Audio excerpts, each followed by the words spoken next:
Hello, everyone, and welcome to Season 2 of Beyond the Chalkboard. My name is Dr. Gordon Cobb, and I am thrilled to be your host this season.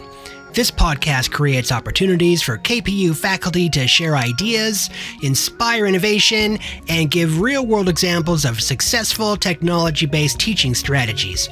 Thanks for tuning in.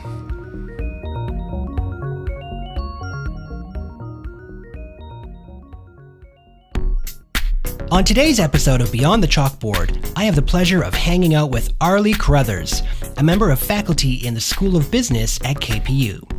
Arley teaches applied communications and is a published author, world champion athlete, and an award-winning academic. Our conversation revolved very much so around the concept of storytelling and what a powerful teaching tool storytelling can be, especially when you incorporate some educational technology and a contemporary approach to teaching. So here we go. My fast-paced and super engaging conversation with Arley begins now. So I am here. I'm so excited about this interview. I'm here with Arley Cruthers, and she's kind of famous, and I totally fanboyed this weekend and looked her up online, and she's done a lot of really excellent things, and she's a celebrated artist and academic. So I'd like to welcome you here. Welcome, Arley. Thanks for having me. So the first thing I wanted to do was to give you the 60-second challenge to just tell our listeners who you are in 60 seconds or less, everything that you think would make you interesting and eccentric and fun for the people who don't know you, so that they will then look you up and buy your book. So 60 seconds, go. I am a teacher of applied communications. I'm a mom. I'm a novelist. I'm interested in weird labor history facts and Victorian facts. I have a very eccentric cat. And I'm really passionate about bringing multiple voices into the classroom and helping all of my students see that they are amazing writers. Okay, excellent job, Arley, with the 60-second challenge. So let's get into the meat and potatoes of this interview. And what I want you to do is maybe talk a little bit about the work that you're doing currently with technology and how you integrate technology into your classroom to make learning, I guess, more relevant and more engaging for your students. Well, I think a lot of what I do with technology is first thinking about what technologies are my students using, what technologies are being used in writing in the workplace, and also what assumptions is that technology bringing into my classroom, right? So, for example, I wouldn't use a software like Turnitin because I don't like the assumptions that it's bringing into my classroom that say students have to prove that they're not cheating. So I think the first step when I'm using technology is to question what assumptions, what values am I bringing into the classroom? And then my second step is collaborating with students. That I often do a lot of work. My current class is working on this gigantic report using Google Docs. And that report is only possible because of Google Docs, both because of the anonymity, because students can try something and it doesn't go well, somebody else can edit it, and also because it allows us to write collaboratively together, right? So I love that. It allows it to really be our report rather than 75 people sticking pieces, together. It allows us to kind of practice things and try things, and but it also, because it's anonymous, we also have to think really clearly about how are we ensuring that everyone is safe? How are we ensuring that it's the right fit? So, and often I find that students are the ones who bring different technologies to my attention. And the nice thing about my job is that writing can be so many things that we do have a lot of flexibility in terms of this semester, for example, one of my classes is making a survival guide for international students. And to do that, we're using Unsplash, which is Creative Commons photos. We're using the Noun Project, which is, again, an often open source repository of different icons. We're using Pressbooks, where we can all publish our work so that it's readily available. But often students will bring different pieces of technology and say, like, oh, have you ever heard of this? And we've been able to use it in the classroom. So I find that the way that I use technology really depends on what my students need at that particular moment and what we're trying to accomplish together. Well, that's such a great way of thinking about creating curricula is basing it on the people in your class. I do that in my music classes too, especially the music tech classes, because you get such a range of ability. You know, you have people who have already produced an album in a first-year music tech class, and then people who have never used recording software before. And my job is to figure out how to build a program around both of those students and everybody on the spectrum in between, so that they all feel like they've achieved something and they can express themselves through the assignments. Yeah, and I really think that idea of designing for difference is so important. That my teaching background, I got into teaching from coaching wheelchair basketball. And in a wheelchair basketball, especially when I was coaching juniors, you would have everything from a 6-year-old able-bodied sibling to an 18-year-old who has quite a severe disability. And so right from the start, I've been lucky to get the lesson of how to think about all the different abilities that are in my classroom and how everyone can get their needs met. Because I think often, especially with writing, there's a lot of students who feel that they're not good writers, who are not comfortable with writing, but have all these other skills that translate so beautifully. So maybe I have a lot of students who make music, and we talk about how, when we're learning punctuation is like the breath, right? It's like the breath of writing. So trying to figure out what areas my students are comfortable in, and often they have skills that I don't have, right? My music skills are terrible.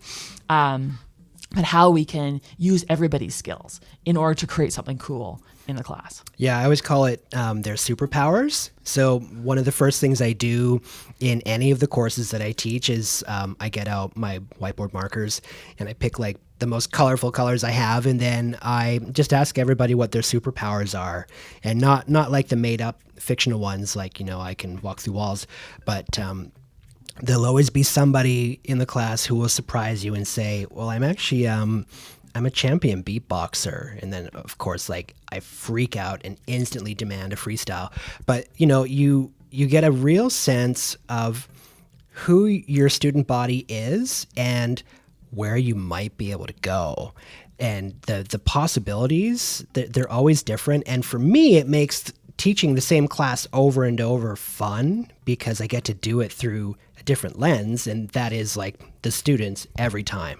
Yeah, and I think it's one of the cool things about practicing kind of open pedagogy and also like critical digital pedagogy, the way that I practice it is that often at the beginning of the semester, I have no idea where we're going to go. I have an idea, like I have a plan, and I have done this project before, but every time it goes differently. This semester, for example, just now in our Thursday class, my students were writing the executive summary to this big report that we've written. And the executive summary is like your most persuasive. Here's like the one part that everyone will read. And usually it's very traditional. But I brought in a range of sources, one of which was a report called Red Women Rising that was out of the downtown east side. And it was using storytelling and using pictures. And the students immediately said, yeah, that's what we need for our report, that we can't tell this story. Like if we just give statistics, it's not going to be persuasive. We need to write a story. So we stopped the whole class. We had everyone gather around. I just said, okay, what happens to start? And a student started with one of his experiences. And I said, okay, what happens next? And everyone together, we wrote a story. I hadn't planned that, but that was the most persuasive thing. That was what our report needed. So I didn't walk into class. I had an idea of where we were going, but because the students were able to kind of have some agency, it turned into something that I didn't imagine, but also the perfect thing for what we were doing. And I think, what's so great about that, and it seems to me that you're obviously a very capable and confident instructor, because you can go into your class in sort of a vulnerable place, not having a plan, and trust that you will figure it out. And I think that comes with time and practice. It's what maybe a new instructor who's just finished their PhD and they're 28 and they haven't done a lot of teaching yet. It's like they're not ready to do that. But the person who's been teaching for a long time will kind of, they've seen it and done it all before, and it's exciting for the students to like you've written a screenplay with your students, and like that's probably the last thing that they expected would happen in your class. Yeah, and I think that some of it is planning. My hope is that often, especially, we have a lot of students who come from educational systems where there's not a lot, it's very sort of formal, maybe a lot of focus on memorization, a lot of lecturing. Right. And so a lot of what I have to do is make that experimentation feel safe, right? Because if I just come in and be like, okay, guys, we're going to do some cool stuff, that's going to be really going to freak out students who are like, well, tell me the right answer, right? Like I need to pass this class. If I don't pass this class, I'm going to get kicked out of the university. Yeah. I'm not here to play around. I need to learn these skills so I can.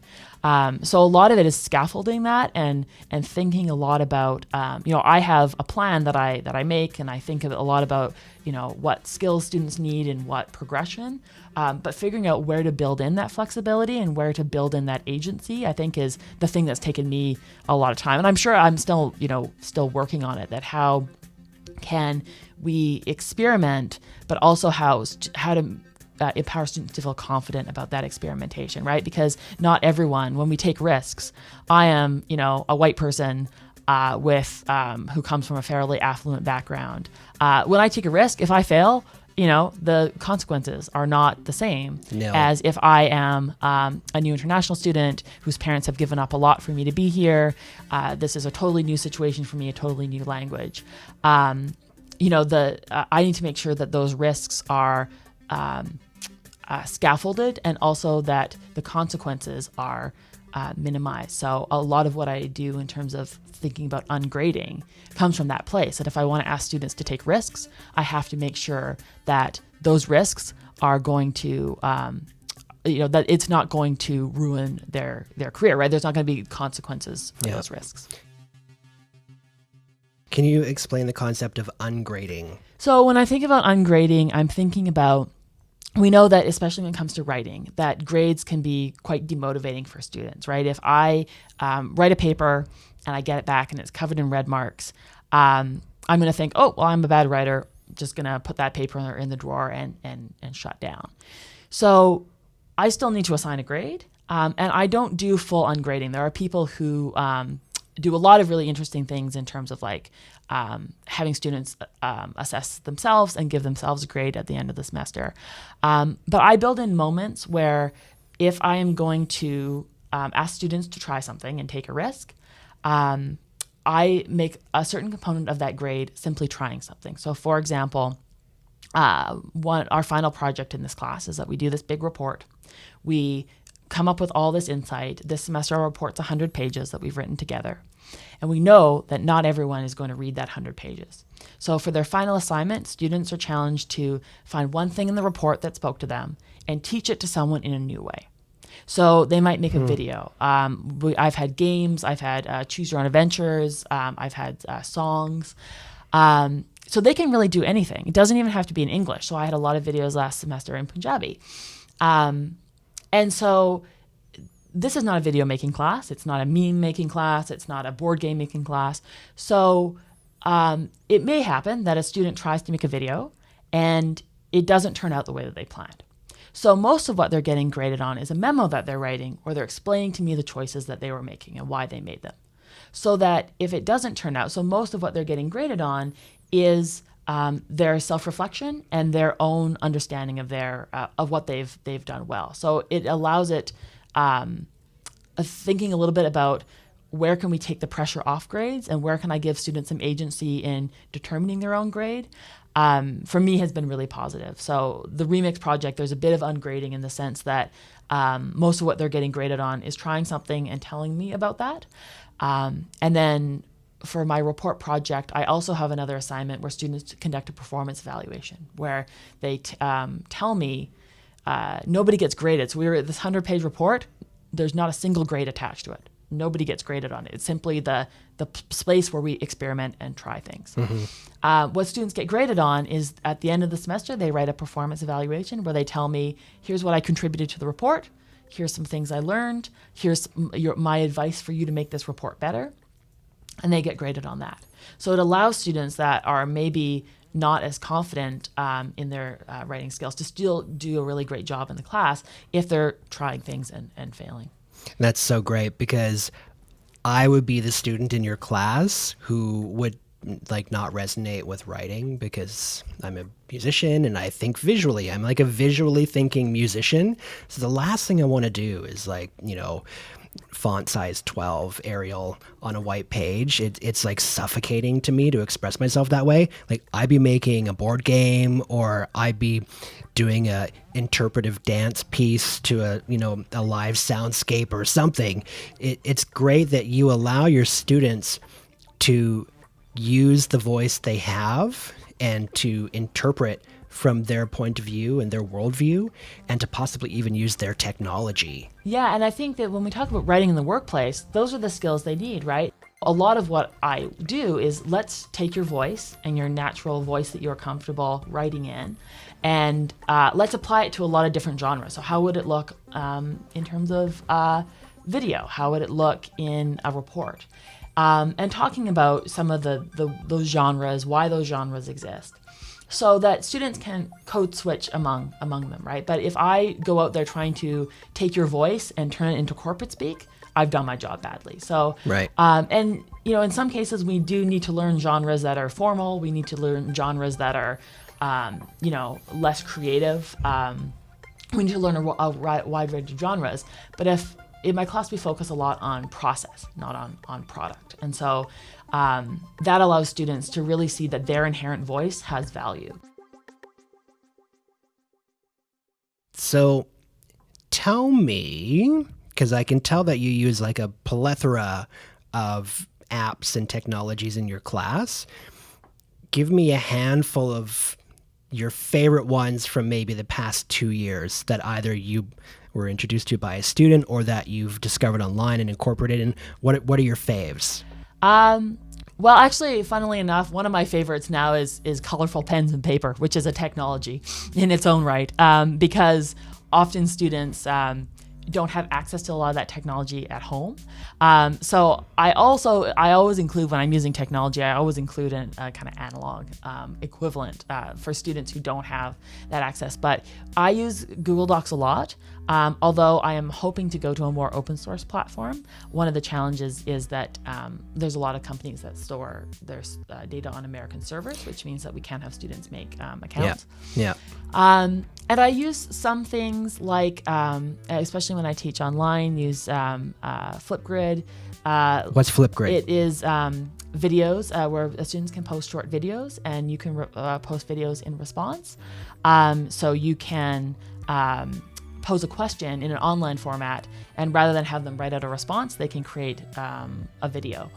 And then you can respond in a video. So one of the things I'm experimenting with next semester is using video comments for students' essays. So rather than writing out, just making a short 3-minute video of kind of here's what I thought about your paper. And then I also use Padlet, which is a kind of you can post images and short text.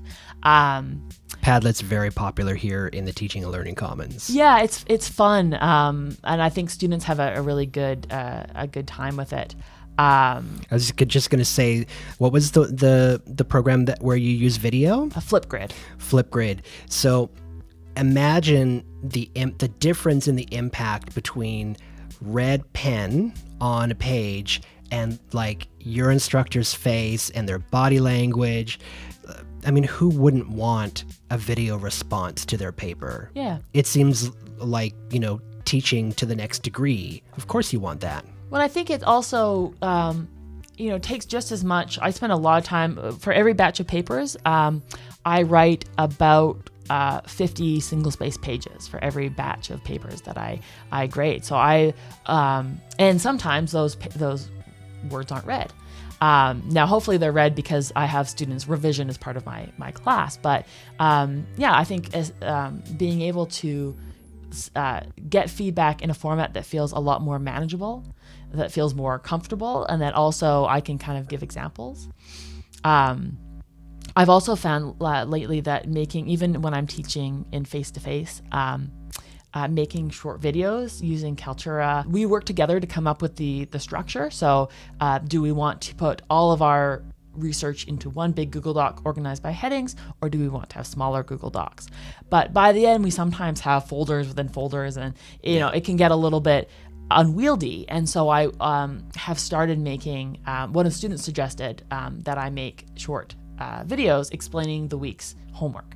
And so I've started simply making these little kind of 2-minute videos of like, okay, here's for our report project, we do some work in class and then we do some work out of class. So for the out of class work, I can simply create a quick video where I show, okay, so today your one task is that you're going to add a paragraph that explains your secondary source to in our report. And so here's how you're going to go about doing it. And students have found that that's pretty valuable to help them, especially if they had to miss class. Because I don't want the technology to be a barrier. Like I don't want the organization to be a barrier. What I'm asking them to do is hard, and it's the sense of thinking and in the sense of synthesizing what they learned with what somebody else learned. Yeah. But I don't want the technology to be hard. So creating those little videos, they've enjoyed. And it's my goal with the open textbook that I'm working on to, for every chapter, have one audio, because one of the things that we learned this semester in our research project was that many students are commuting 1 to 2 hours to campus or to their work.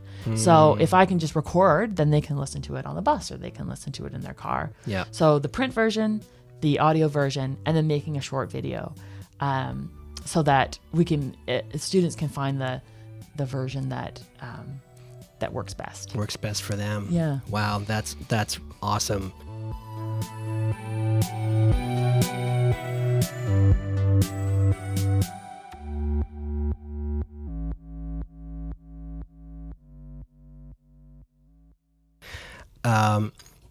I wanted to just quickly talk a little bit about, obviously how famous you are and the award that you just received from BC Campus, which was the Award for Excellence in Open Education. So tell us about that. That was really exciting. I have sort of stumbled in. I got into open education in the sense of thinking about open textbooks. And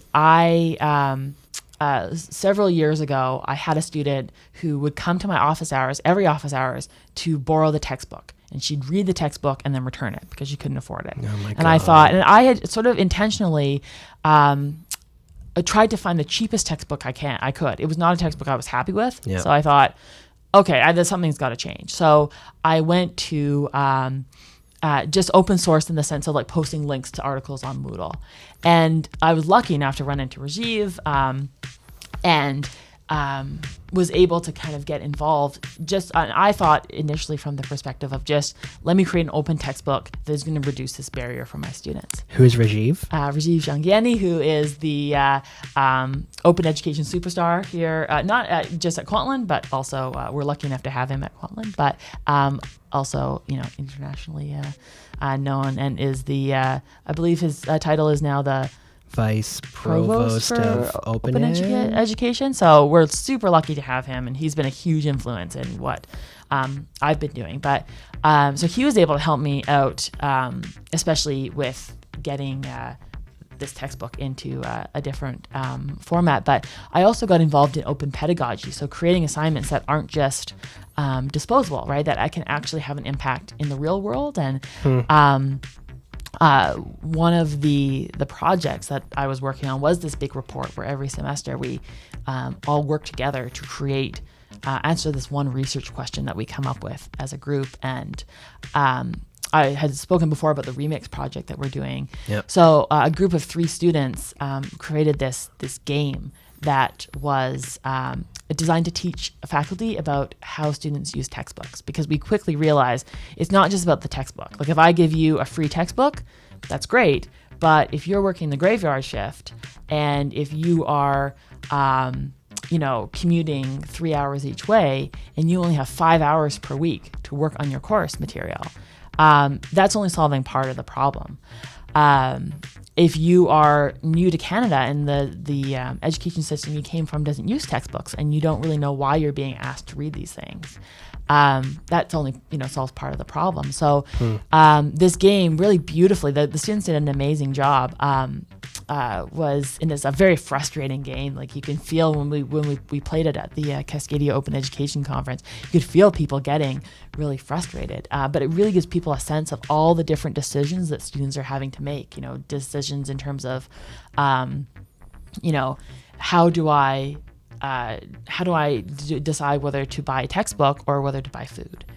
If this course has an access code where I have to submit homework through some platform that I have to pay for, if I don't have the money to do that, my grade goes down by 10% just immediately. So really showing teachers the impact of their decision. So we played this at both the Cascadia Open Education Conference and then also at the Teaching and Learning Festival. And it was, the students did an amazing job, but it was a chance for their work to have an audience outside of the classroom and to make an impact, which was cool. So I found that, every time that I bring openness into my teaching, things have gotten like a million times more interesting. Good for you. Yes. Well, good for the students as well, because I feel like they, that was a thing where I had this idea of like, let's create something. And these three students, especially all the students, did an amazing job. But just really, I could not have gotten up in front of a bunch of international experts in open education and show my work when I was 19 years old. So they did an awesome job. Well, what a great opportunity for them. And how lovely that you got to do that amazing class and then you won an award for it. Yes, I was really, I was very shocked to receive that award because there's so many cool people at in BC and especially at Kwantlen who are doing such awesome work with open education. So, I was pretty thrilled to receive that. Big old bullet on the resume. All right, so for our next segment, we are going to do our rapid fire questions. Arley, are you ready to go? Oh, I'm ready. Okay, in 3, 2, 1. Favorite app? My Pocket Casts. Favorite software? Probably Google Docs. Favorite piece of hardware? My handy cell phone. Favorite movie? Labyrinth. PC or Mac? Mac. Sweet or savory? Sweet. Okay, if you were in a Disney film, who do you usually like better, the hero or the villain? The villain. Totally. If you could have a superpower, what would it be? Ability to stop time so I could take a nap.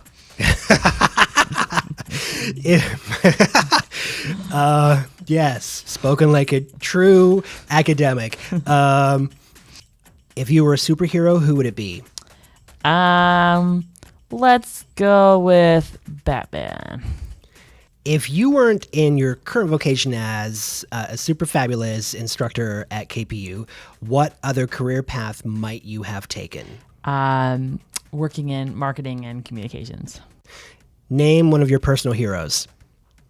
Oh, I have so many. When I was a kid, my biggest hero was the journalist Nellie Bly. Who is your favorite university professor? Lorna Jackson. What do you love most about your job? Students. What do you love most about KPU? Also students, but then also the amazing coworkers I get to work with. All right. Well, thus ends our rapid fire question segment for this podcast. Awesome. Okay. So our last segment is essentially speaking to instructors who maybe don't use a lot of technology. So what recommendation would you give to others who are looking to start using tech in their classroom?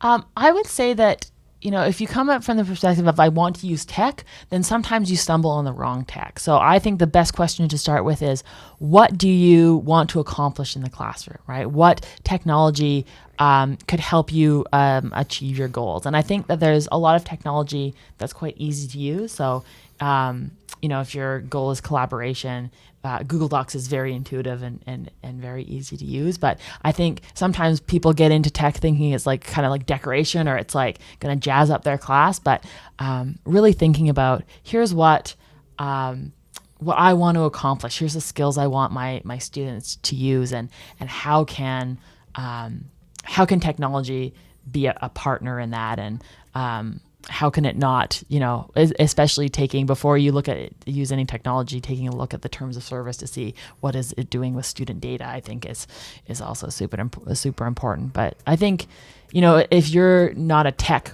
person, asking students, what tech would you like to use, or what tech have you seen in the workplace? And putting them in the driver's seat, because I think that often they have a better idea of what technology is out there. Have you considered using OneDrive instead of Google Docs? Yes, one of my goals is to find rethinking how I use Google Docs in the class. And so, thinking about how I can use OneDrive. I'm not sure if OneDrive allows the kind of synchronous editing that we're doing. I think it does. So I haven't used it yet, because I, like you, use Google Docs a lot. And just, the whole Google system. But the problem is that, like you were saying before, the information is stored in the States. Yeah. And so one of the things that KPU has been doing is some research into software or apps that we can use that use Canadian databases to store information.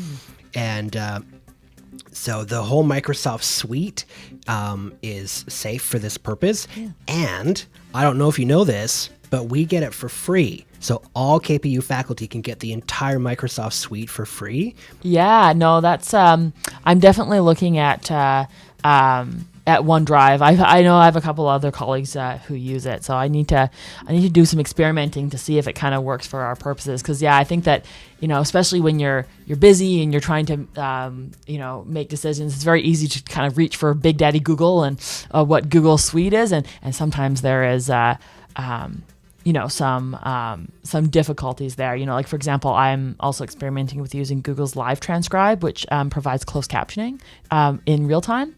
So, for students who are new English speakers, it kind of helps to have like a translation, and it does a great job. Yeah. I didn't even know that was a thing. Yeah. And so it can just basically, you enable the microphone or on your, I've done it kind of on my laptop, and then it projects on the screen. I did it when I did a presentation at Congress. We provided that live closed captioning for people who needed it. So in some ways, Google has these things that are so intuitive, so easy to use, and students are so comfortable with. But we really need to think carefully about what powers of who we're letting into our classroom, even if it's not a physical person who we're inviting into that space. So the last thing, the final word that I want to ask you is a simple question with sometimes a complex answer, and I just wanted to ask you why you think it's important to be a teacher. Well, I think it's important because, where education is in this moment where you can kind of go one or two ways, right? Either you can go into all we need is to prepare students for this one particular exact job, and if we can't make money off of it, it has no business in the classroom. Or we can go in this way of education is about exploring and about empowering students to do their best work and to find their voice and to question assumptions. And I think it's really important to have people in the classroom who care about students and who are really invested in their success. It's so easy to be cynical, but for me, the best part of the job is getting to work with students and getting to have the privilege. I really think that teaching is a privilege, that you get I do too. to meet all of these people, and you get to help them out in some way, and they get to teach you a lot. That you get to, every semester I learn so much from my students. So I really think every single semester I feel like, how lucky am I that I get to do this this important work. We're in this moment where, especially in terms of writing and especially in terms of communication, there's so many people using those skills for bad, and we get to help students use them for good and, for social justice and for change. Totally. Yes. Social justice and change. Yes. It's funny that you touched on a point there about how you're invested in your students. One of the first things that I do in my first class, in any class that I teach, is I always make it really clear to my students that I'm invested in their success, that my job is not to stand here and prove to you how much more I know about you, because there's a good chance that you probably know just as much as I do because you grew up with the internet.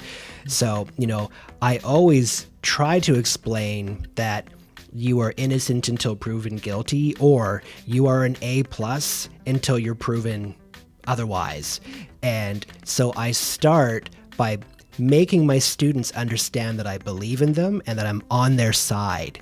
And you'd be surprised how fast that can turn around the culture in a class and just bring people together. And when your students feel like you like them, they like you back, and then they want to work. Yeah, they want to do the job. I think it's very cool, seeing helping people find that intrinsic motivation. But one of the first things I do in this semester is we build the culture of our classroom. So we come up with what do we want to have happen? What rules do we want? How do we want to treat each other? And this semester, students said that they wanted clips from The Office. And that seems like a really small, throwaway thing. But it was something that was important to them. I think it kind of started off as a joke, but just the fact that I was willing to go and find clips from The Office that illustrated the points. First of all, a lot of those clips were really useful in showing a lot of the points that we're discussing, right? Because we're talking about workplace communication. Oh, the television show. The Office. Yeah. So there's a few where I haven't been able to find one. But for nearly every class, we've started off with a clip from The Office, and let's talk about how does this relate to the things that we're working on. So that wasn't something I set out to do, but that was something that a student said, in this throughout there is this is something I want, and a lot of other students said, yeah, me too.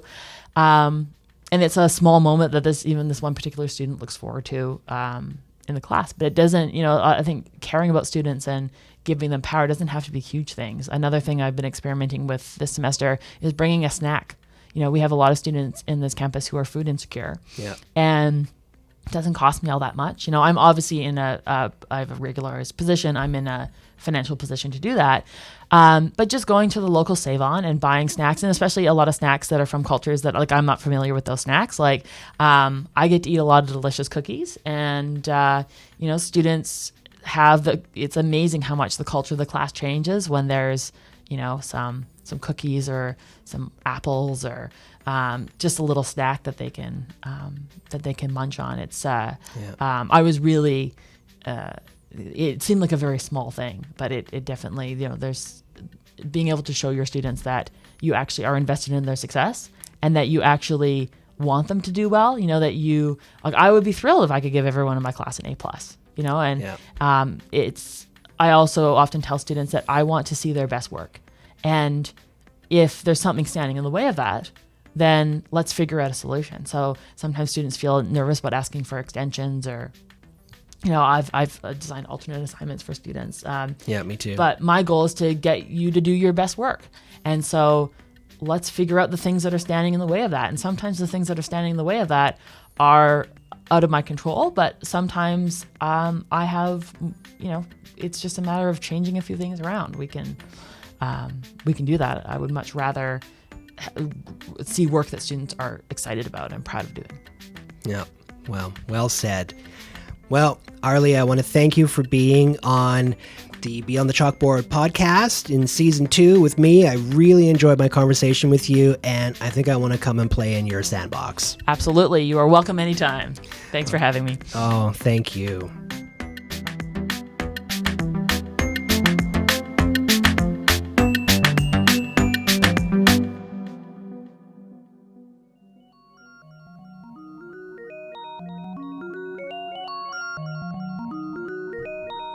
Beyond the Chalkboard was created by Caitlin Kozlowski. Season 2 of Beyond the Chalkboard is produced, written, recorded, hosted, and edited by me, Dr. Gordon Cobb. For more information about educational technology at KPU, please visit the Teaching and Learning Commons website or follow us on our blog site, Friday Morning Coffee, our Twitter site, or our newsletter series, all of which can be found on our website at kpu.ca/teaching-and-learning. Thanks for joining us.